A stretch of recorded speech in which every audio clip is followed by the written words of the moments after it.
Sebelum belajar, mari berdoa terlebih dahulu. Jangan lupa subscribe, like, comment, and share.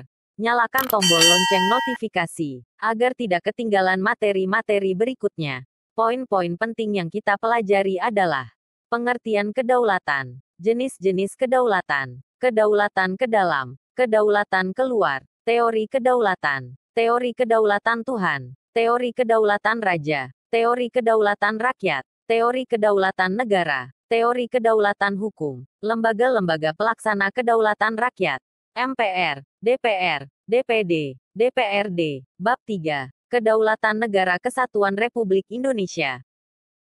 Kata kedaulatan berasal dari bahasa Arab, yaitu daulah, yang artinya kekuasaan tertinggi. Pengertian kedaulatan itu sendiri adalah kekuasaan yang tertinggi untuk membuat undang-undang dan melaksanakannya dengan semua cara yang tersedia. Kedaulatan memiliki 4 sifat pokok, yaitu A. Asli, B. Permanen, C. Tunggal, D. Tidak terbatas. Negara yang berdaulat adalah negara yang mempunyai kekuasaan tertinggi atas suatu pemerintahan negara. Kedaulatan atau kekuasaan tertinggi suatu negara terdiri atas 2 bentuk, yaitu kedaulatan ke dalam dan kedaulatan keluar. Teori kedaulatan A. Teori kedaulatan Tuhan. Teori ini mengajarkan bahwa negara dan pemerintah mendapat kekuasaan tertinggi dari Tuhan sebagai asal segala sesuatu, causa prima. B. Teori kedaulatan raja. Teori kedaulatan Tuhan menganggap bahwa raja bertanggung jawab terhadap dirinya sendiri. Kekuasaan raja berada di atas konstitusi. Seorang raja bahkan tidak perlu menaati hukum moral agama. Justru karena statusnya sebagai representasi atau wakil Tuhan di dunia. C. Teori kedaulatan negara. Menurut teori kedaulatan negara, kekuasaan tertinggi terletak pada negara. D. Teori kedaulatan hukum. Kekuasaan pemerintah berasal dari hukum yang berlaku. Hukumlah, baik tertulis maupun tidak tertulis, yang membimbing kekuasaan pemerintah. Kekuasaan hukum merupakan kekuasaan tertinggi dalam negara. Hukum bersumber dari rasa keadilan dan kesadaran hukum. E. Teori kedaulatan rakyat. Beranggapan bahwa rakyat merupakan kesatuan yang dibentuk oleh suatu perjanjian masyarakat. Kemudian, sebagai pemegang kekuasaan tertinggi, rakyat memberikan sebagian kekuasaannya kepada penguasa yang dipilih oleh rakyat dan penguasa tersebut harus melindungi hak-hak rakyat. Beberapa pandangan pelopor teori kedaulatan rakyat. 1. J.J. Rousseau. 2. Johannes Althusius. 3. John Locke. John Locke menyimpulkan bahwa terbentuknya negara melalui A. Pactum unionis. B. Pactum subjectionis. 4. Montesquieu. Separated of power, atau pembagian kekuasaan dalam negara, dibagi atas 3 kekuasaan, yaitu A. Kekuasaan legislatif. B. Kekuasaan eksekutif. C. Kekuasaan yudikatif. B. Bentuk dan prinsip kedaulatan negara Republik Indonesia. Negara Indonesia adalah negara yang berdasarkan atas kedaulatan rakyat. Landasan hukumnya adalah 1. Pembukaan UUD Negara Republik Indonesia tahun 1945 alinea keempat. Yaitu, maka disusunlah kemerdekaan kebangsaan Indonesia itu dalam suatu Undang-Undang Dasar Negara Indonesia, yang terbentuk dalam suatu susunan negara Republik Indonesia yang berkedaulatan rakyat. 2. Pasal 1 ayat 2 UUD Negara Republik Indonesia tahun 1945, menegaskan, kedaulatan berada di tangan rakyat dan dilaksanakan menurut Undang-Undang Dasar. Prinsip-prinsip kedaulatan negara Republik Indonesia adalah sebagai berikut. 1. Negara Indonesia adalah negara kesatuan yang berbentuk republik. 2. Kedaulatan berada di tangan rakyat dan dilaksanakan menurut Undang-Undang Dasar. 3. Negara Indonesia adalah negara hukum. 4. Presiden tidak dapat membekukan dan atau membubarkan Dewan Perwakilan Rakyat. 5. Menteri-menteri diangkat dan diberhentikan oleh Presiden. 6. MPR hanya dapat memberhentikan presiden dan atau wakil presiden dalam masa jabatannya menurut UUD. Demokrasi berasal dari kata demos dan kratein. Demos berarti rakyat dan kratein berarti pemerintahan. Secara harfiah, demokrasi memiliki pengertian pemerintahan rakyat. Abraham Lincoln mengartikan demokrasi sebagai pemerintahan dari rakyat, oleh rakyat, dan untuk rakyat. Jadi, dalam negara demokrasi, rakyat yang memiliki kekuasaan untuk mengatur pemerintahan, atau kekuasaan ada di tangan rakyat. Budiarjo mengemukakan sejumlah syarat dasar untuk terselenggaranya pemerintah yang demokratis di bawah rule of law, sebagai berikut.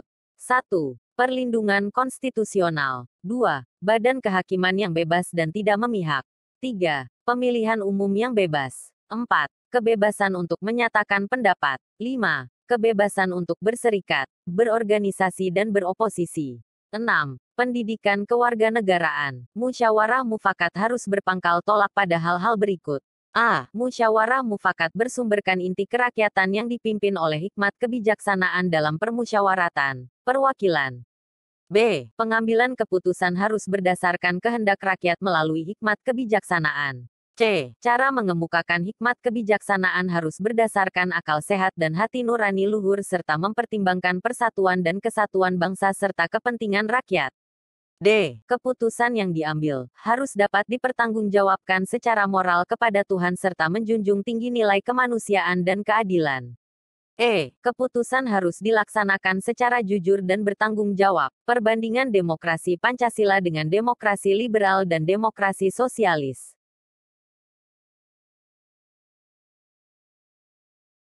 Peranan rakyat dalam pelaksanaan demokrasi di Indonesia dapat dilihat dari cara berikut. A. Pengisian keanggotaan MPR. Karena anggota MPR terdiri atas anggota DPR dan anggota DPD. B. Pengisian keanggotaan DPR melalui pemilu. C. Pengisian keanggotaan DPD. D. Pemilihan presiden dan wakil presiden dalam satu paket pasangan secara langsung. E. Pemilihan kepala daerah dan wakil kepala daerah. Pemilihan umum merupakan perwujudan dari kedaulatan rakyat dan demokrasi. Pemilihan umum sebagai sarana perwujudan kedaulatan rakyat dan demokrasi dilaksanakan berdasarkan asas langsung, umum, bebas, rahasia, jujur, dan adil, disingkat, luber dan jurdil.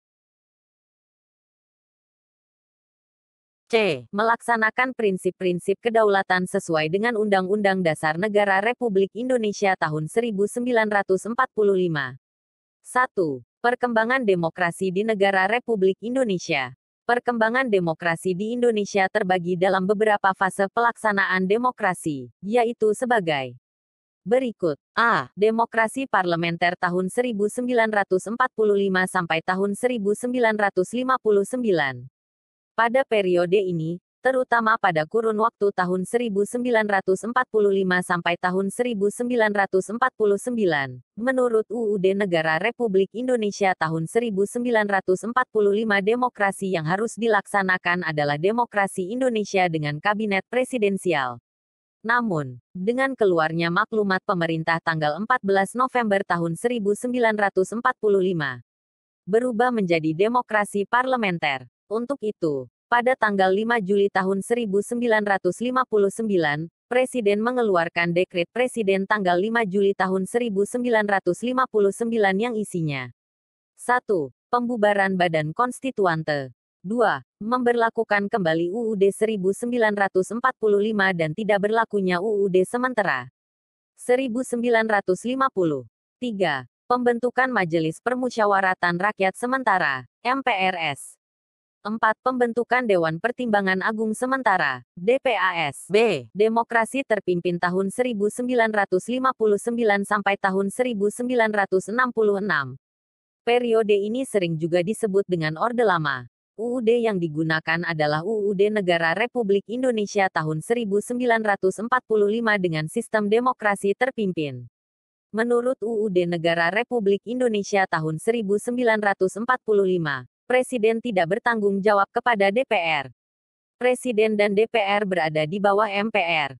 Pengertian demokrasi terpimpin pada sila keempat Pancasila, yaitu dipimpin oleh hikmah kebijaksanaan dalam permusyawaratan, perwakilan. Akan tetapi, Presiden menafsirkan terpimpin, yaitu pimpinan terletak di tangan pemimpin besar revolusi. Dengan demikian, pemusatan kekuasaan di tangan Presiden.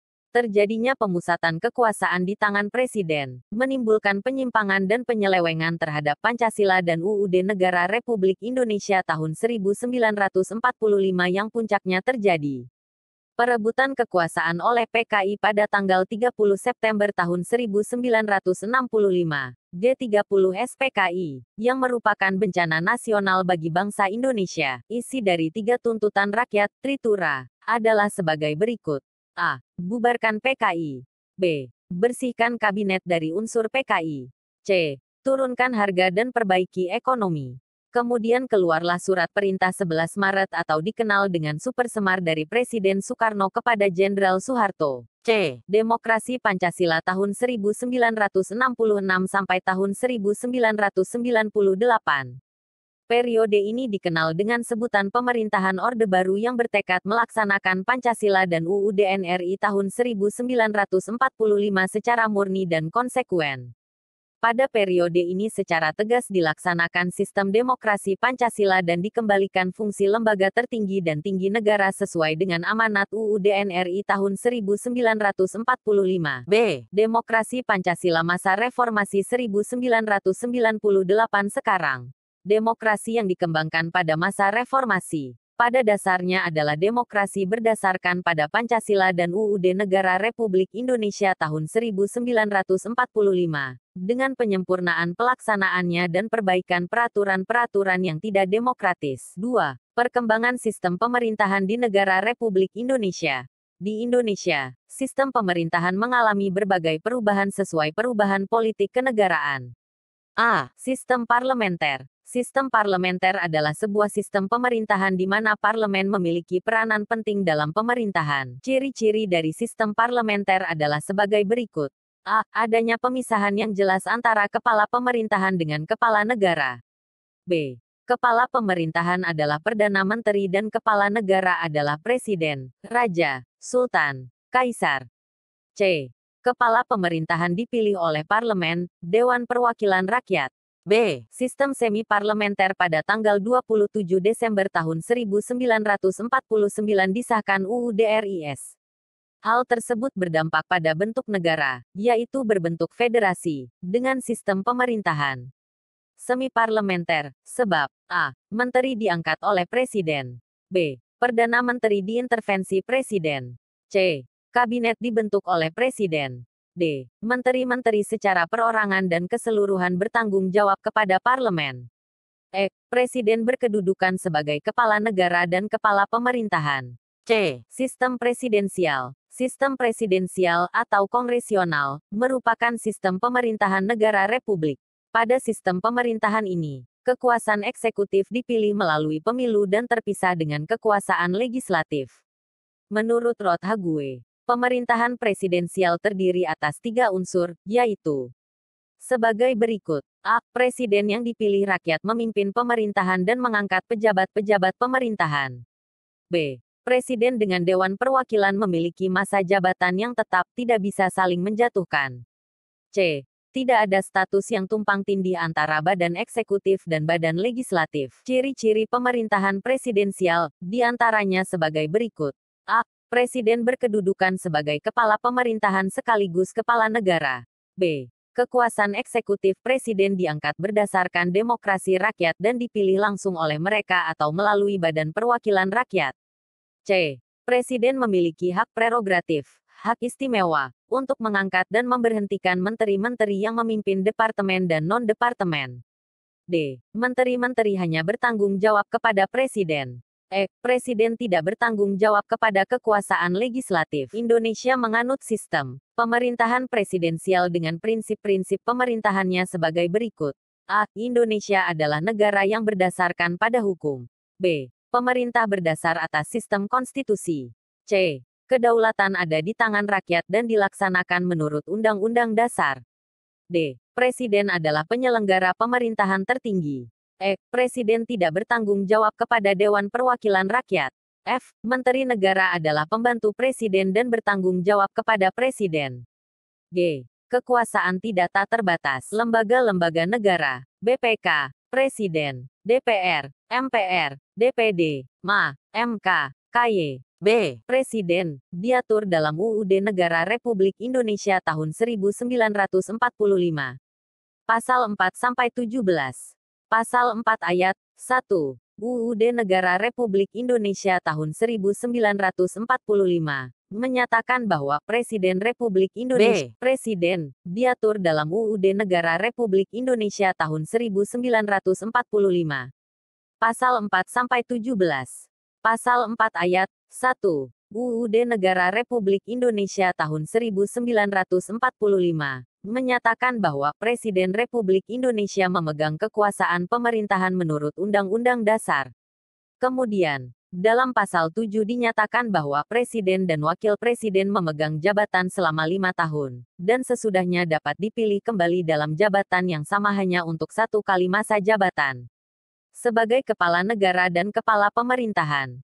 C. Dewan Perwakilan Rakyat DPR. Sebagaimana diatur dalam pasal 20 UUD Negara Republik Indonesia tahun 1945, DPR adalah lembaga negara pembuat undang-undang atau lembaga legislatif.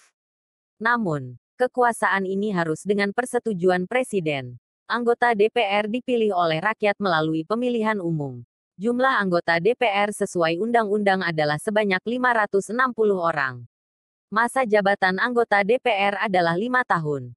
DPR bersidang sedikitnya sekali dalam setahun. D. Dewan Perwakilan Daerah merupakan lembaga negara baru yang dibentuk setelah perubahan UUD Negara Republik Indonesia tahun 1945. Lembaga negara ini dibentuk untuk menampung aspirasi masyarakat di daerah, karena sebelumnya aspirasi daerah belum mendapat penyaluran secara baik.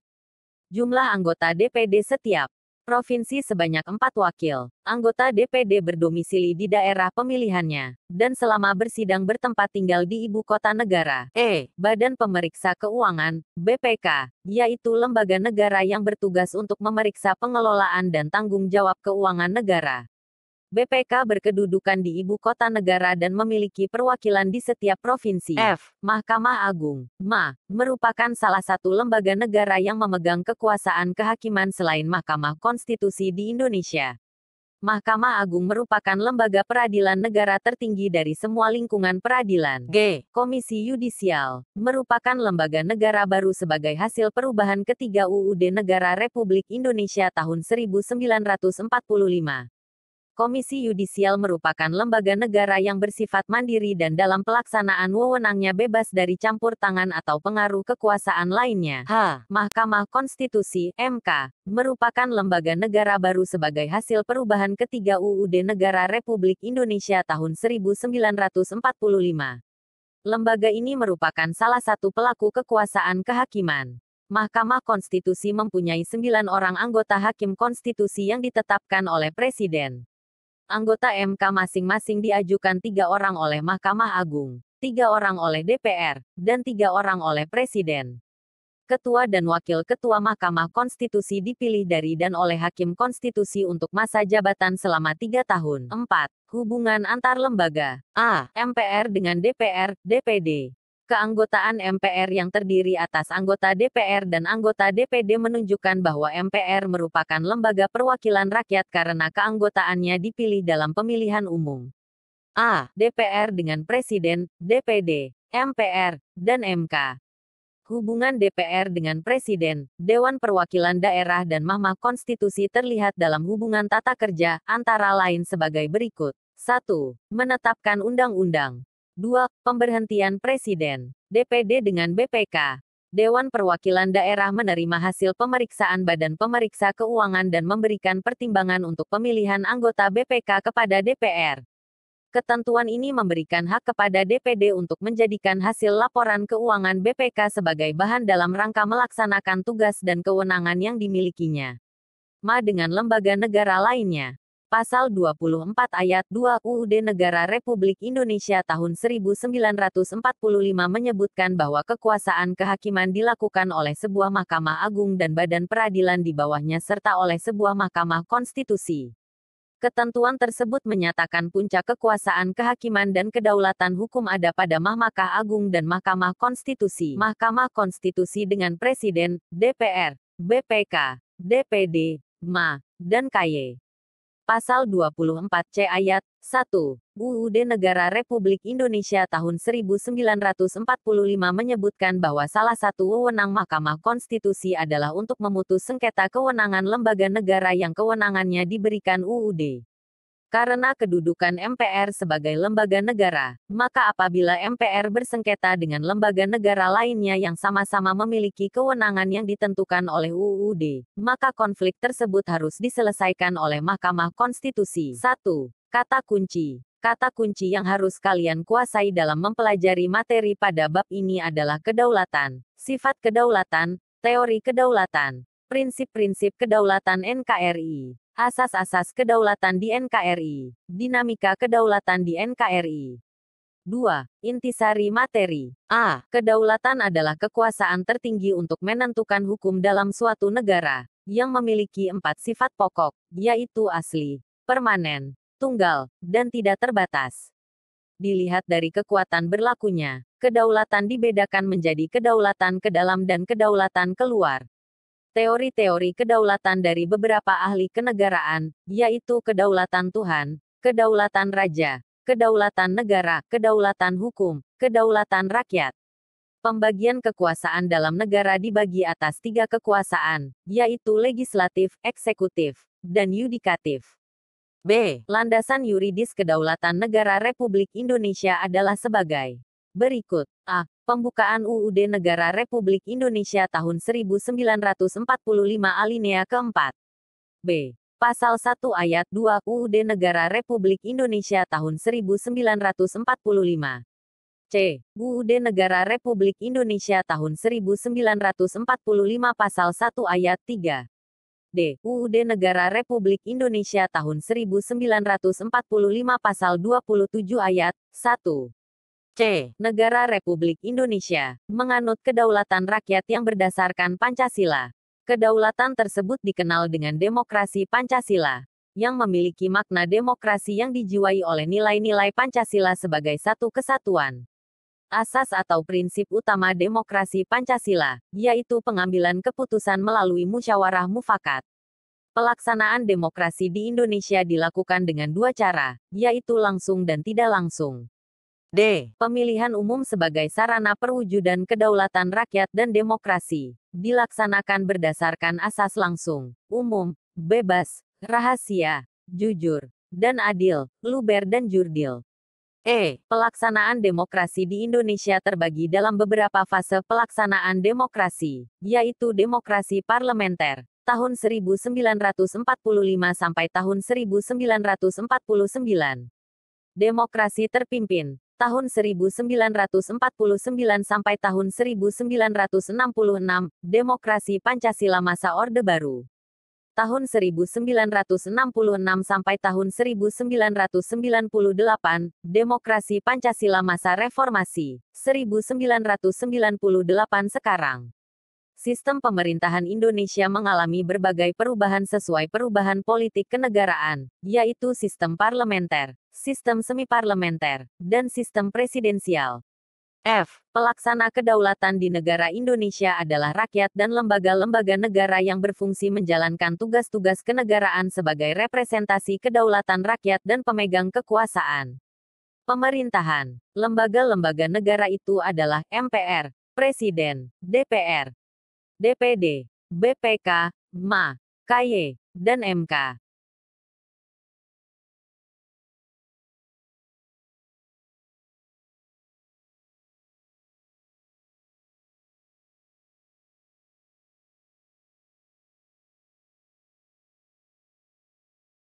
Jangan lupa like, subscribe, komen, share dan tekan tombol lonceng agar tidak ketinggalan materi-materi berikutnya.